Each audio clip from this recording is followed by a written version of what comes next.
With RV memberships pricing going up and up and up, what do you do? Where's the cost of RVing going to go? When's it going to stop?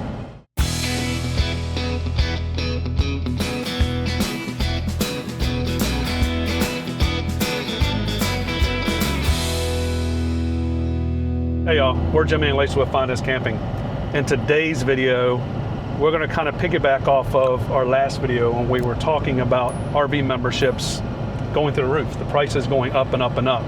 And are they still worth it?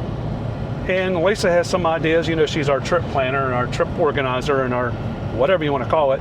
She has some ideas of trying to keep your pricing down as you can. So let me touch on memberships first, because if you already have the membership, you might as well go ahead and use it, or then you're really not saving any money. If you're looking at buying a membership, you just need to do the math. How many nights are you going to use? Is it going to be worth your investment? And that is a case-by-case, person-by-person, how you're going to use it thing, so I can't tell you what to do or not to do.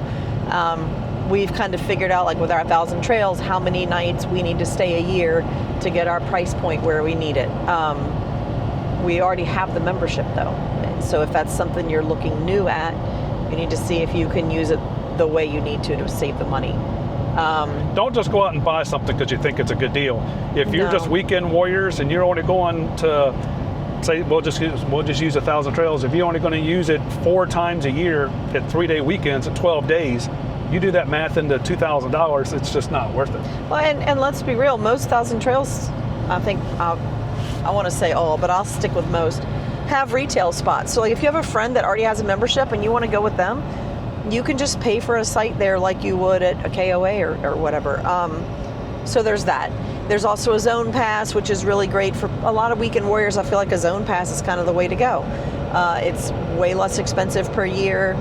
You still have some great parks you can stay at, but again, that's a whole nother rabbit hole you can go down. Passport America is a great way to save money. They have annual memberships and it's basically half off of your stay, half off of the nightly price. And each park has different rules and blackout dates and how long you can or can't stay. So you have to really research that as well. Again, how you're going to use it versus the cost. I kind of feel like that's a win-win no matter how you look at it. Harvest Host, here's where I catch a lot of flack, and I'm going to get on my soapbox that my reason that I always... Our soapbox is pretty tall. Well, I still defend Harvest Host, and here's my thing. The price has gone up on their membership. That is a fact.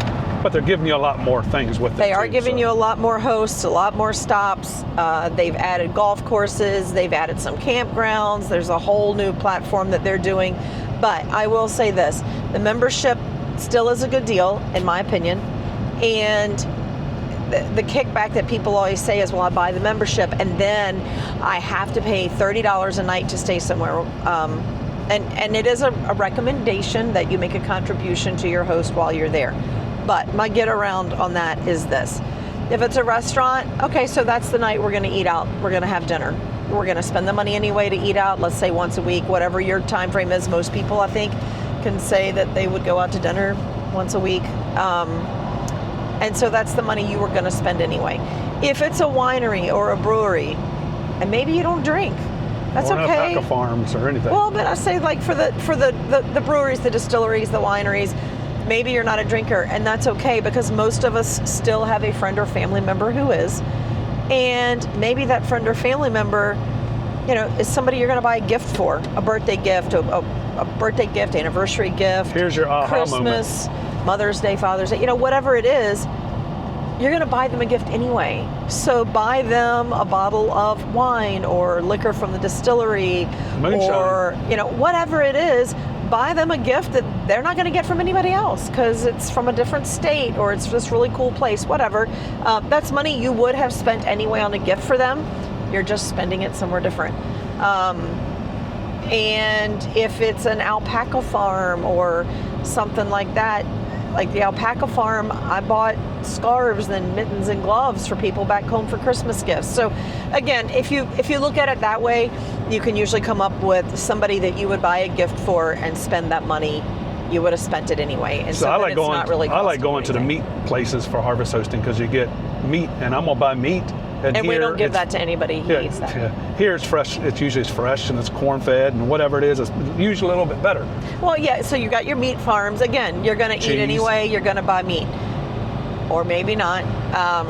There's a lot of, like, the sheep farms and a lot of dairy farms that have cheeses and milk and chocolate milk and ice cream. And so, again, buy yourself something that you were going to buy at the grocery store anyway, but it's fresh and you're helping support that host. So I feel like there's kind of ways to dance around the money you spend at Harvest Host and make it not be an extra out-of-pocket expense. The same thing at Passport America. If you're paying that and you go 4 or 5 times, you paid for that membership. Yeah, the half price pays for your membership. So now let's get off the membership. Let's So get off the memberships. I don't want to pay money for membership because I'm just I go out every couple weekends, but I want to be able to save. I want to save some money while I'm RVing. I don't want to go to these, and I'm not calling out any names, but I don't want to go to these $100 a night parks because we don't have kids with us. Maybe I'm not bougie and I don't need to go to the resort. those parks or are I don't nice need now. or I don't need to go to the park that caters to kids unless I have the grandkids with me. I don't need to, tie-dye a t-shirt. But you would like to. Well, no, but I'm just saying, like, if you're traveling with kids and you're looking for something to occupy your kids' time, those parks are great. You're going to pay more for them, but they have activities for your kids all the time. So it's worth the extra spend to have things, planned activities for your kids. If you're not traveling with kids, I don't need to spend extra money for a park that caters to kids. So how do I save money? So here's my thought on how to save money. And this is going to vary different parts of the country. So now, let's remember, be clear. we're not professionals at this. Oh, no. We've just I'm been not a doing this for professional. 4 years, and Lisa likes to save as much money as we possibly can. So these are our opinions and our opinions only. Well, and we have solar and we have a generator. So that can affect things as well. And when it affects things, you need to also factor those expenses into what it's costing you. So out west, there's plenty of places to boondock. There's plenty of BLM land. And I'll jump back to the Harvest Host for a minute because a lot of Harvest Hosts have full hookup sites. You have to pay for the electricity, but it's an option at some of those stops. But back to BLM land. So BLM land, you Bureau can of park. Land Management. Right. So some of the locations you have to buy a pass. Some of them you don't. Some of them your pass is like a monthly or a seasonal. Some of them it's weekly. Now we also heard that price is going. Yeah, we supposedly did hear that going up price quite is a going bit. up. I haven't seen that to be so yet, but it was mentioned. But your solar costs you money. So if you're going to invest in the solar, you need to use it at places like that so you're getting your money's worth out of it. A generator, if you have a generator, you've spent the money on the generator. Keep in mind, what is that fuel cost to stay where you are? Because people are like, oh yeah, we just stay in BLM lane, we run our generator, it doesn't cost us anything.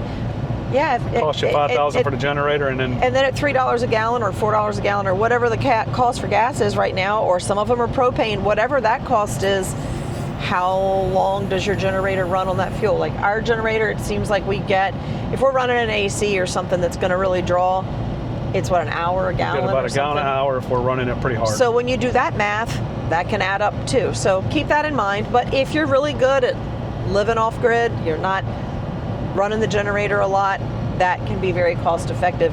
And the views at some of those places are amazing. We have found out over the years that boondocking or harvest hosting or one of those areas, you can't get those kind of views in a campground most of the time. That's another plug for Harvest Host, because you're also paying for the experience at a Harvest Host, right? You're paying to stay in the winery. You're paying to stay on the farm. You're paying to stay at the distillery and learn how they make their products and what it's all about. So it's not just about, oh, it's a place to sleep. On the East Coast, we don't have as much BLM land. The boondocking opportunities are Scarce. way scarcer than they are out west. Doesn't mean they don't exist, it just means there's not as many of them. And I think that's kind of where Harvest Host got to be big for us, because there are more of them. There are more opportunities to boondock that way for us. State parks are pretty big though, back on the East Coast, and they're usually a less expensive option. But at least in Virginia, most of them do not have full hookups. They have water and electric. or less, but most of them do not have sewer. They have a dump station, but that could mean you have to disconnect, either disconnect and go to the dump station, or if you have a poop tank that you can drag behind your truck. But also be careful with state parks and national parks too. With us a 46 foot long, that kind of limits us right. too. So there's that. There was another one. So state parks kind of bring up another option, and it's not just state parks, but most state parks have a camp host. So it's a work camper. So that's always an option to save money.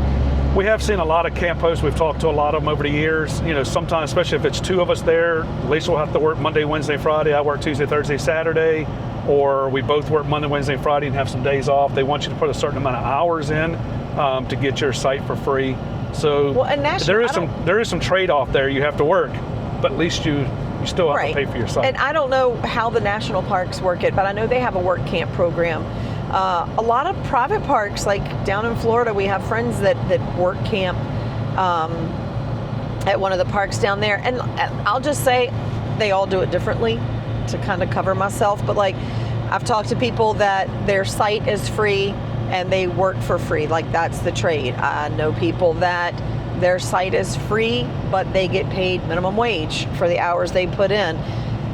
Some of them, the site is free, but they pay for electric. So there's all different ways to work around it. But if you're going to be long term somewhere, it's definitely a viable option to look into to save some money.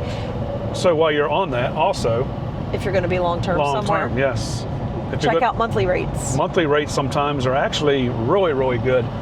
We didn't realize how good monthly rates were until we just started. I just started watching some of them on Facebook pop up. We've talked to a couple campgrounds, and they go, "Hey, for $900, you can stay here. Electricity can stay here all month," and it includes everything. Deal. That's not a bad deal. And then also, depending on your situation, a lot of people are buying sites and campgrounds, and then when they're there, they stay. And I guess it's not free because you've bought the site, but it's now yours. So you have a place to stay that when you check in, you're not paying a nightly rate. But what they also do, and this is not at every place, so if you're looking to buy a place, you need to pay attention to this. If it's in a campground, some of them will let you, when you're not there, rent that site out to friends, family, or just somebody that wants to rent your site for a day, a week, a month. Some of the campgrounds will not allow you to, I guess sublet's the right word for that, rent out your site when you're not there. So if you're looking to buy one, make sure, if that's what you're hoping is to make money when you're not there, make sure that they allow it. So if you have a spot down there, you can stay on there for 6 months and then leave for 6 months and hope somebody pays for it and rent it out. So. And then we have friends that have bought property, like bought a couple of acres, bought an acre, put in a full hookup site, and so they've invested in that piece of property that later on they could sell it, and they have a place to stay. And all they have to pay is, of course, they have to pay their electric and water or whatever they've got. But that's always an option as well. Cars everywhere. In front there's of us. Like an accident or something. Somebody's got a flat tire. They must be traveling together. Anyway, so I still feel like. But hold on, there's still another one though. If you've never done a Corps of Engineer park, those are pretty good. And a lot of the Corps of Engineer parks that we have been to are on the water. And I think most of them are on the water, and I know I'm gonna step on some toes. Oh, there's something in the road right there because there was like 9 cars with flat tires. So let's hope the 12 tires make it through there. I know I'm gonna step on some toes, so forgive me. But my experience has been that Corps of Engineer parks are much like state parks, but they're just a little bit better. They seem to have larger sites. Most of them are near the water. And in my experience, we've had better experiences. I'll just leave it at that. I'm not saying that state parks are bad, and I'm not saying that all Corps of Engineers are great. Just saying. And I had a lady at the Corps of Engineer that worked there one day. She said, I said, so y'all are really similar to state parks. And she said, yeah, but we're a little bit better. And so I think the prices run about the same. And they're near the water, most of them. So that's a plus. So now people are asking, first of all, how do you find some of these free spots? How do you plan where you're going to go? So there's how do you work a lot of stuff that there's you do? tons of resources out there to find free and inexpensive, places. One of my favorite places is RVLIFE. They have, and if you're an RV Trip Wizard user, you can, set your parameters so that when you're traveling, it'll pop up the campgrounds. You can have it pop up membership campgrounds. You can have it pop up any campground. And even on RVLIFE, though, if you're not a Trip Wizard, but they have like campground ratings. Those ratings are from other RVers just like yourselves using them. And it tells you like the cost, and it tells you usually their cell phone signal, what they've got in that area. I do want to take a minute though to say, take ratings with a grain of salt. Read the ratings. Read the ratings for what they are. Read the ratings. Pay attention to the date, how old the reviews are. Because we recently stayed at Cajun Country Campground. Well, hold on before you get there. Sometimes when you read a rating that's 6 or 7 years old, it might have been Jimmy and Lisa's campground then, and now it's Tom's campground. And so it's very different now than so it make was sure you then. read up-to-date ratings. And it could be better or it could be worse. That's why I'm saying check the dates, because we recently stayed at Cajun Country Campground, I think is what it was called, in Port Allen, Louisiana, so right on the outskirts of Baton Rouge. It was $40 a night, so very inexpensive for a full hookup pull-through site. The sites, I think they had added on the campground. The original campground had paved roads and gravel sites. The section they had us in was gravel roads, but the center part of our pull-through site was a concrete pad, so where the RV would park. Our pull-through site was long enough that truck disconnected, parked in front of the RV. We could put the patio down and still have plenty of room. That's how long it was with the camper parked on the concrete pad. It was $40 a night. I was a little nervous because the reviews were kind of hit or miss. Service was great. The staff was friendly. The park was clean. Didn't have any complaints when we left. I went back and read reviews, and it looked like most of the bad reviews were like 3 and 5 years ago. So I don't know whether ownership changed, management changed, policies changed. I don't know. But I gave them a good review. I was happy with my stay. I was happy with the park. So that's kind of where I'm going to say pay attention to the reviews and read them. Okay? Because just like restaurants, people will be like, they give a 2-star rating at a restaurant because they had to wait 45 minutes to get in. Oh, okay. First of all, if you have to wait that long, it must be good. Right. And second of all, you can't rate the restaurant on how many people wanted to come and eat there. Rate them on their food, their service once you got in. So just read the reviews. I'm an avid review reader And a reviewer. but I always try to go look at the highest ones and make sure they're rating it on the things that I'm interested in, and then the lowest ones, make sure that they're rating it on things I'm interested in. I don't care if I had to wait 45 minutes if it was worth the wait. I do care if it was nasty and the service was bad and the restaurant was dirty, that kind of thing. So read the reviews, pay attention to how old they are, pay attention to the more recent ones to see if things are better, and see if the reviews are about things that are important to you. I don't use the bathhouse. I do usually peek in just to make sure. Somebody's waving to us, they must know who we are. I do usually peep in just to make sure it's clean because that's important to me. However, and I might mention that in a review, but if that's the only thing bad is that the shower was dirty, I personally don't really care about that because I'm not going to use the shower. Are the sites big? Or is parking good? That's what I care about. So we are working hard on trying to get you guys more info out there, information out there, now that we've been on the road almost 4 years now, whatever it is. Yep. We've seen the prices go up and down. We're trying to help you guys navigate that a little bit better. We're trying to help you guys find different ways to save money. So, and don't get me wrong, I'm not opposed to going and staying at one of the resort campgrounds as a splurge, but I'm trying to keep it affordable, so that's not going to be my $100 a night go-to. times 30 isn't going to be able to make it all the way through. But we're hoping these videos are really helping you guys out. You're saving money, you're saving time, you're saving energy on what you're trying to do. So if you're liking these videos, smash the like button. Smash it. She was really serious about it. Like a burger. Smash it. And give us those thumbs up because it's not easy out here, guys. It's not easy to live full time, and we're trying to help you guys get the life out of it. Sometimes it is. But it's not all unicorns and rainbows. No, it's definitely not unicorns and rainbows. So we're going to keep building these videos for you guys. So hopefully You'll keep watching. and one day you'll go, that video helped me. And if you have a question or a comment or you want to see something specific, drop it below so that we can jump on it and try to address whatever it is for you. And until the next time, you find us helping Camping you or save driving. money or helping save money along the way. Safe travels, y'all.